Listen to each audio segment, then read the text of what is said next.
ಬಸವರಾಜ ಪೂಜಾರಿ ಬರೆಯುವ ಗೌಣ ಪ್ರತಿಯೊಂದು ಪ್ರೇಮಿಗೆ ಮುಟ್ಯವಮಾನ ಲವ್ ಫೇಲಾದ ಪ್ರೇಮಿಗಳಿಗೆ ಇರ್ತನ ಯಾವತ್ತು ಬೆಣ್ಣ ಯಮಕೆ ಮಾಡು ಅಣ್ಣ ಹಿಂಗ ಗಾಯನ ಮಾಡ್ಯಾನ ಜನಪದ ಲೋಕದಾಗ ಇವನೊಂದ ಉಳಿಸ್ಯಾನ ಕೋಣ ಶಾವಳ ಹುಡುಗನ ಬಂಗಾರಿ ನೋಡುವಂಗ ಆಗಿತಿ ಮಾರಿ ಜೋಡಿಲೆ ಮಾಡುನ ಜಾತ್ರಿ ದಾರಿ ಕಾಯ್ತನ ಬಾರ ಕಾತ್ರಿ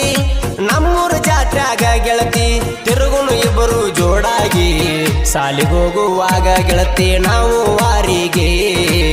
ನಿನ್ನ ನೋಡಂಗಾದ್ರ ಬರ್ತಿದ್ದಲ್ಲ ನಿಮ್ಮನಿಗೆ